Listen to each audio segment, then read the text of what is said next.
comment on fait pour semer des cœurs? Ça se passe comment? Euh, Quand on fait une communauté autoproclamée de semeurs de cœurs, heureusement, on n'est pas tout seul. Et en même temps, parfois, je me demande, bah, est-ce que c'est une bonne idée? Est-ce que c'est quelque chose à faire? Est-ce que ça vaut la peine? Est-ce que le monde en a besoin? Je ne sais pas, ce style de choses-là. Et puis, pour me rappeler que oui, bien sûr, j'en reviens toujours à On nous appelait les sauvages de Dominique Rankin. Et dans ce livre, à la page 149, si vous voulez être précis, il est indiqué ceci. Si l'humanité est toujours vivante sur cette terre, c'est bien parce que la force d'amour a su toujours triompher. Autrement, nous ne serions plus ici. Et ça, c'est une phrase qui vient juste après celle-ci. Comment l'enfant peut-il se sentir soutenu par ses ancêtres si son histoire est fondée essentiellement sur la souffrance? Alors c'est quoi la souffrance? La souffrance, c'est se sentir pas très bien, bien sûr, c'est avoir mal, mais fondamentalement, c'est aussi toute la souffrance qu'on peut s'infliger à soi-même en se trouvant pas suffisamment bien, pas suffisamment chouette, pas suffisamment, pas assez, quoi. Vous voyez, je sais pas si vous êtes assez, tant mieux, mais si vous êtes assez, il y a certainement votre voisin qui vous dit que vous êtes trop. Ça fait partie des choses. Donc en fait, l'amour, c'est quelque chose qui relie les gens. C'est quelque chose qui unit les gens. C'est quelque chose que qu'on peut faire grandir tout seul en soi, pour soi.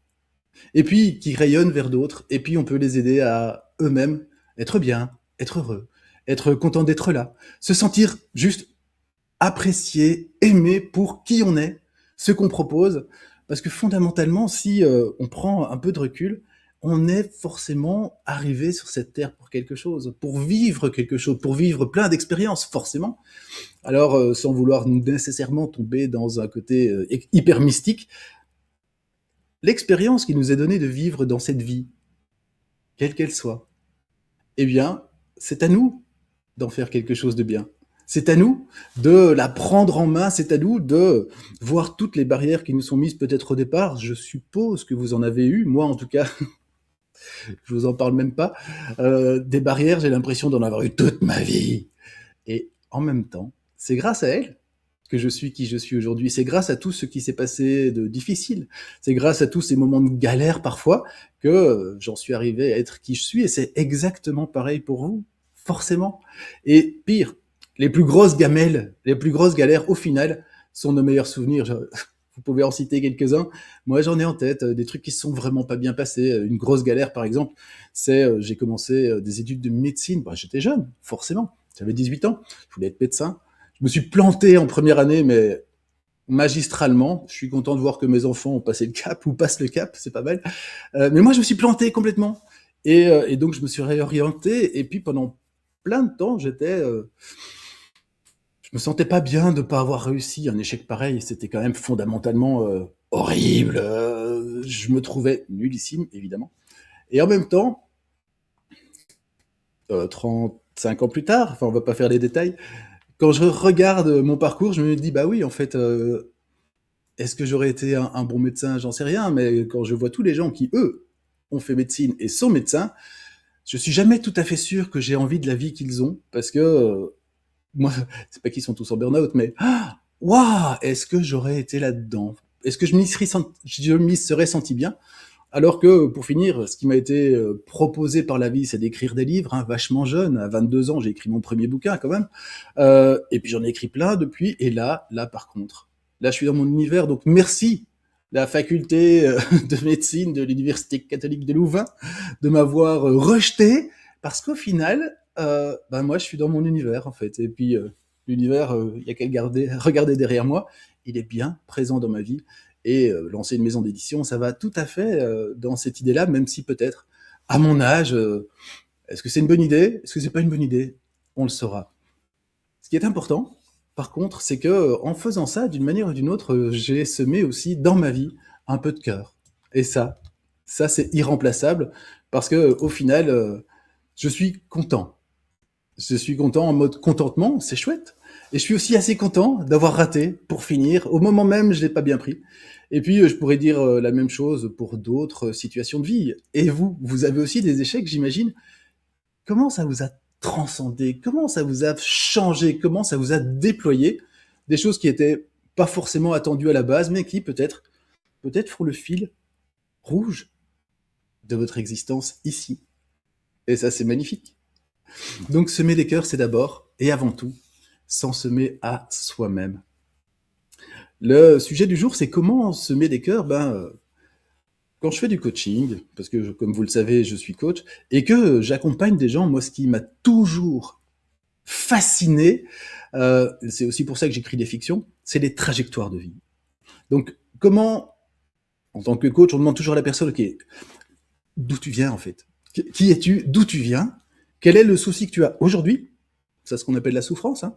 Et comment on peut ensemble t'aider à le transcender, à passer à autre chose, à aller ailleurs, vers un meilleur, peut-être pas un meilleur toi-même, mais une meilleure vie, quelque chose de plus chouette. Mais ça nécessite de voir, tiens, quel est le parcours de la personne. Et ça, je trouve ça, moi j'adore, quoi. Vraiment, je crois que ça, c'est mon plus gros kiff. Et donc, forcément, quand j'écris une fiction, je peux créer le personnage que je veux et lui donner son background et lui donner son parcours d'évolution. Et comme vous le voyez, si vous avez lu n'importe lequel de mes romans, hein, donc Semeur de cœur, Samadhi, Polmar et bientôt Sexode, vous voyez que ces personnages, eh bien, ils changent, ils évoluent au fur et à mesure de l'histoire, comme nous le faisons tous, tout le temps, en permanence. Et c'est ça qui est magnifique, c'est que l'histoire ne s'arrête qu'à notre mort, mais elle ne s'arrête jamais. Il y a toujours moyen d'ouvrir quelque chose. Et en tant que coach, une des choses qui me frappe le plus, c'est que souvent, les gens ne s'aiment pas suffisamment. Alors c'est quoi s'aimer suffisamment?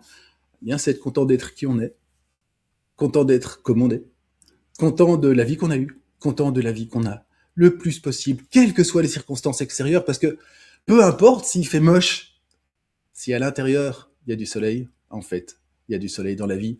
Et ça, c'est aussi l'amour qu'on peut apporter aux autres en étant un soleil dans sa propre vie. Souvent, on devient un soleil dans la vie de notre voisin, parce que on l'apaise, parce que il se sent bien quand on est là, parce que il se sent vivre quand on fait des choses, parce que d'une manière ou d'une autre, notre simple présence, c'est pas que ça l'élève, mais ça le pose, ça le rassure, ça lui fait du bien. Toutes ces belles choses qu'on peut juste partager en étant soi-même, qui s'aime. Alors, comme je dis toujours, notre cerveau, il est là pour assurer notre survie. C'est son job. Donc si on pouvait rester assis sur une chaise pendant 20 ans sans bouger, il nous dirait génial, tu as survécu, c'est magnifique. Ça fait pas de nous des gens dans une vie bien remplie et bien chouette qui nous convient. Donc l'idée, c'est de briser pas mal de petites barrières qu'on a à l'intérieur de nous-mêmes pour s'expanser, pour rayonner, pour irradier. Et pour moi, la communauté des semeurs de cœur, c'est exactement ça.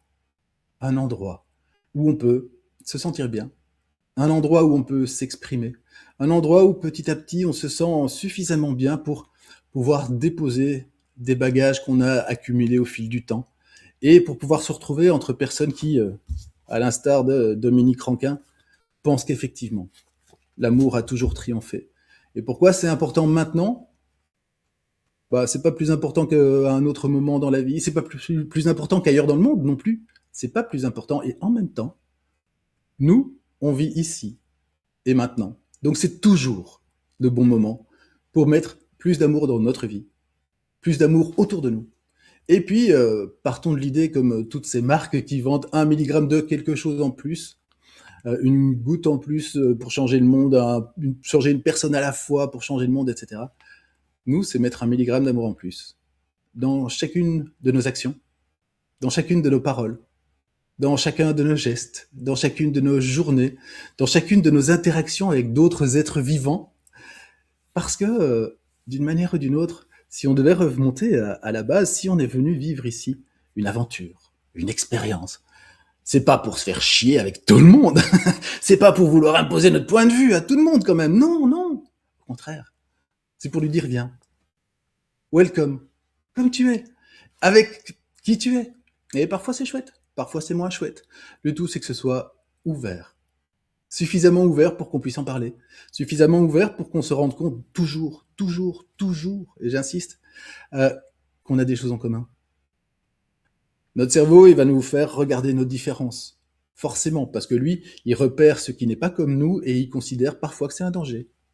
Une pensée qui n'est pas la nôtre est un danger pour notre façon de penser, par exemple. Et ça, c'est assez systématique pour notre cerveau. En même temps, le fil de cet amour qui a traversé le temps et qui fait en sorte que tout fonctionne, il est toujours là. Et ce fil, eh bien, il est basé non pas sur nos différences, mais sur nos points communs. Et des points communs, si on ne les voit pas, il suffit d'aller les chercher, parce qu'ils sont toujours là. Le point commun, c'est que nous sommes tous des êtres humains, par exemple. Et le point commun de tous les êtres humains, depuis la nuit des temps, c'est de vivre ensemble, c'est de vivre en petit clan, c'est de s'entraider, c'est de se soutenir, c'est d'être solidaire. C'est comme ça, qu'on le veuille ou pas, nous sommes programmés pour vivre en clan. Alors pas spécialement des clans de 100 millions d'individus peut-être, mais en même temps en clan dans lequel on se sent bien, on se sent reconnu pour qui on est. Et pour être reconnu pour qui on est, il faut d'abord et avant tout être capable de se reconnaître soi-même. Donc ma question c'est, quelles sont vos 3 principales qualités? Les 3 choses que vous apportez au monde. Si vous êtes quelqu'un d'honnête, vous apportez de l'honnêteté. Si vous êtes quelqu'un d'altruiste, vous apportez cet altruisme. Si vous êtes quelqu'un de gentil, vous apportez cette gentillesse. Et même si plein de gens autour de vous vous diront que c'est idiot, peut-être. Mais quoi, vous préférez la malhonnêteté, l'égoïsme et la méchanceté? En Belgique, à l'époque, il y a eu des grèves d'enseignants, hein, parce que ça se passe comme ça beaucoup. Hein. Et je me souviens, c'était dans les années 80, il y avait un slogan qui était « Si l'enseignement coûte trop cher, essayez l'ignorance ». Bah, si l'amour coûte trop cher, essayez la haine. Si la gentillesse coûte trop cher, essayez la méchanceté. Si l'ouverture coûte trop cher, essayez de bien vous renfermer sur vos acquis, sur vos principes et de vous arc-bouter dans un monde hyper polarisé. Pour l'instant, dans notre société, eh bien, il y a un peu de tension quand même, je ne sais pas si vous la percevez. Il y a un peu de stress quand même, je ne sais pas si vous les percevez. Comment on peut en venir à bout, si ce n'est en y allant sans tension, en étant bien, avec le plus de sagesse possible, en prenant le plus de recul possible sur les événements pour passer au travers, comme ça, gentiment, sans plus, sans aspérité, sans rebondir sur ce que les gens nous disent ou pas, sans prendre à l'intérieur de nous des messages pourris qu'on pourrait nous envoyer. Oh, bof, j'ai tout un exercice pour ça en coaching, ça marche très très bien, c'est tout un système de projection.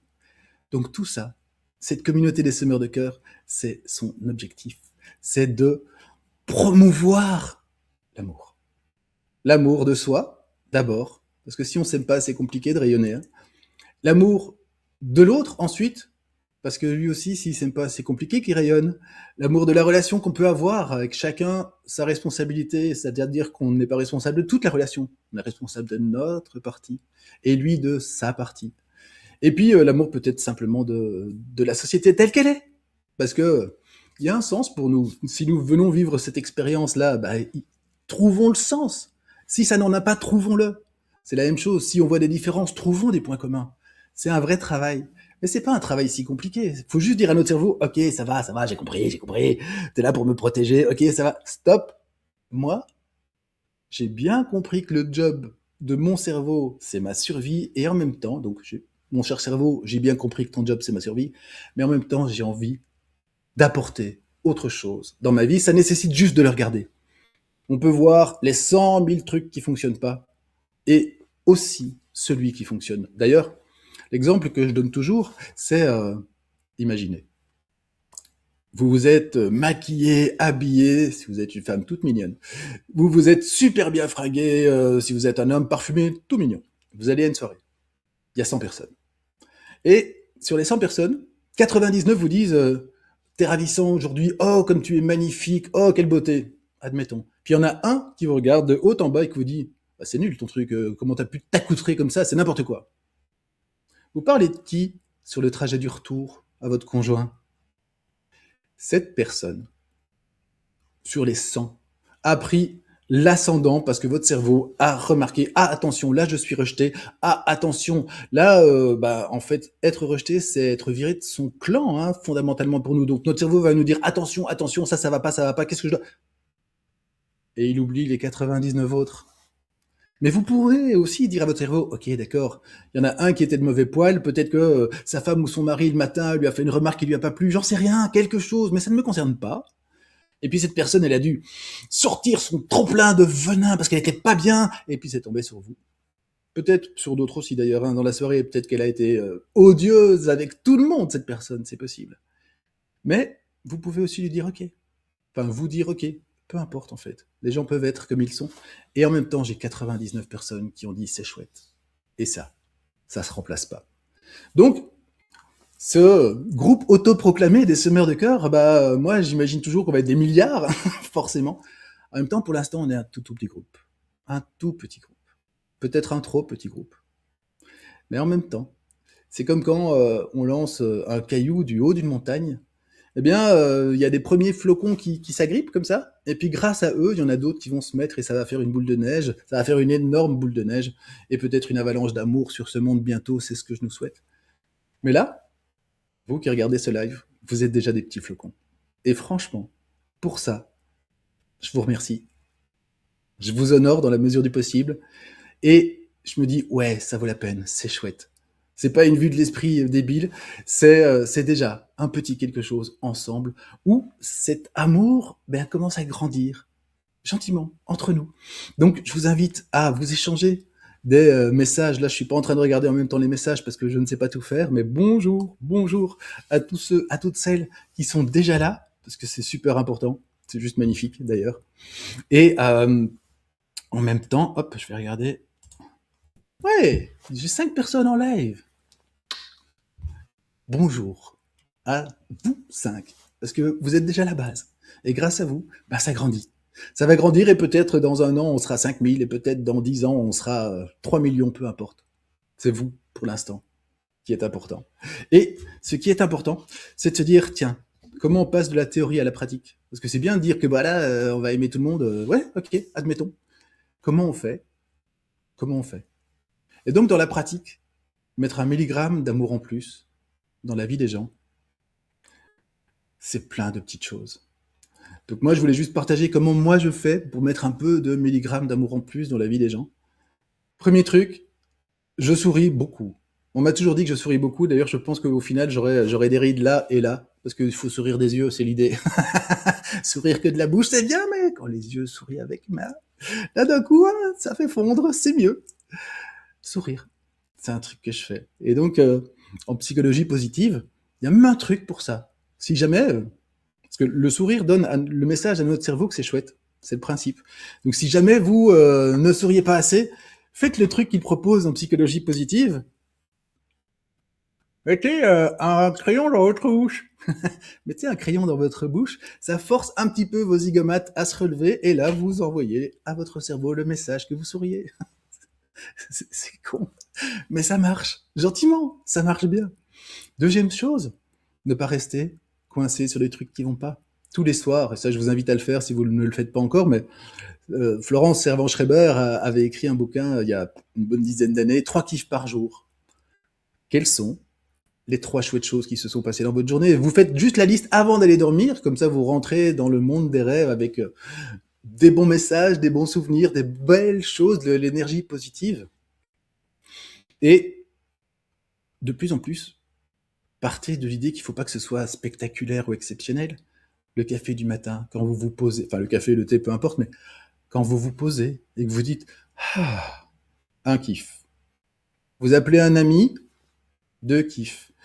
Vous rencontrez quelqu'un qui va pas bien, vous l'aidez ou qui n'arrive pas à attraper quelque chose dans le rayon, vous le prenez, vous lui donnez petit service de rien du tout. 3 kiffs parce que cette personne en général, elle est contente et elle vous dit merci. Voilà, vous avez fait votre journée. 3 kiffs par jour. Ensuite, moi quand je vois les gens, je les hug. Je fais un hug, moi je fais systématiquement des hugs, et pas un hug d'une seconde 30. Hein. L'idée c'est un vrai hug où on est posé. Donc quand mon fils revient toutes les semaines, il a 19 ans, il est plus grand que moi, mais on se fait un vrai hug, et c'est cool. Et comme ça on sait que voilà, c'est chouette, on est ensemble. C'est important, et moi je fais des hugs assez facilement, parce que c'est pour ça d'ailleurs que c'est la petite vignette pour ce live-ci. Parce que c'est cool, c'est chouette. Ça fait partie des choses qui font de nous des êtres humains, ce contact. D'homme à homme, de femme à homme, d'homme à femme, peu importe ni problématique de genre, ni problématique de sexe. Ici, tout le monde peut faire un hug à tout le monde. Et c'est cool, parce que ça mange pas de pain, et ça fait du bien. Je fais des compliments aussi, des petits compliments. Je dis toujours aux gens c'est génial, je dis toujours aux gens merci, je dis toujours aux gens c'est chouette ce que tu fais, je suis content de te connaître, parce que ben la reconnaissance, et si vous voulez en savoir plus sur cette démarche, je vous invite à voir ma conférence TEDx, Enfin libre d'être moi, j'ai écrit un bouquin sur le sujet en 2016. Donc cette conférence qui a été vue par 217 000 personnes quand même, hein, c'est pas rien, c'est ce qu'elle explique. La reconnaissance, c'est gratuit. On peut en donner autant qu'on veut, ça ne nous coûte rien, mais ça enrichit l'autre. Et puis souvent, hein, quand vous dites à quelqu'un j'adore ce que tu fais, soit il vous dit merci, ça c'est la reconnaissance du service que vous venez de lui rendre, soit il vous réciproque quelque chose de chouette, et ça c'est de l'énergie qu'il vous envoie et qui vous fait du bien. Et c'est magnifique, c'est comme ça que ça se passe. Et puis qu'est-ce que j'avais dit encore ne pas réagir, ouais c'est ça, prendre du recul, un maximum de choses. Parce que même quand on est dans la merde la plus profonde, et je viens de passer des moments qui n'étaient pas, ces derniers mois, pas faciles, par exemple financièrement, se dire que avoir confiance, ce n'est qu'un passage. Avoir le plus de sagesse possible, calmer tout son système neuro-endocrinien qui fonctionne tout seul, le système neurovégétatif, là, vous voyez, le truc automatique qui vous met en stress parce que, oh mon Dieu, qu'est-ce qui va se passer demain, oh mon Dieu. Le calmer le plus possible, et pour le calmer, la méthode qui marche le mieux, c'est respirer profondément 3 fois. C'est indiquer à votre cerveau que ça va. Même chose, c'est comme sourire. Nous avons le pouvoir de nous aimer davantage et de nous faire une vie calme, cool, simple. Ça fait partie du job. C'est à nous de le faire. Et en le faisant, eh bien, on donne l'envie aux autres de le faire. Mon fils me dit toujours que je suis toujours de bonne humeur, que c'est très cool. Ben oui, mais c'est un mec bien, c'est un mec chouette, il est toujours de bonne humeur, il est très cool. Incroyable, non? L'air de rien, qui vous êtes, eh bien, ça transpire, ça se voit, ça se sent. Et en tant que semeur de cœur, eh bien, vous pouvez en plus mettre des milligrammes d'amour en plus dans votre vie et donc dans la vie des gens qui vous entourent. Et mettre un milligramme d'amour en plus dans sa vie, c'est important. Toutes les techniques de méditation vous le diront.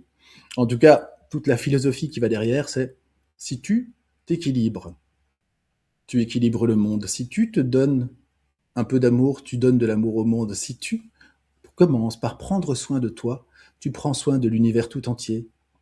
Ton univers ou l'univers, c'est grosso modo pareil. Alors bien sûr, il faut beaucoup méditer pour capter que c'est vrai, que c'est complètement paradoxal.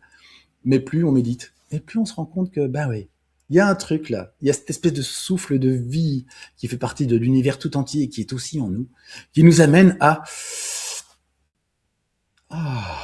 être là et traverser la vie avec le sourire.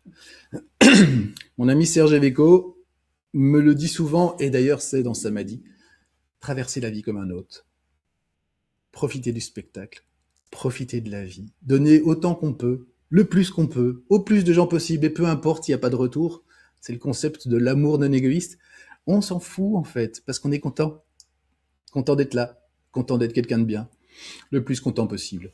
Donc, ma question c'est, et vous? Comment vous faites pour vous donner des milligrammes d'amour en plus et en donner au monde entier?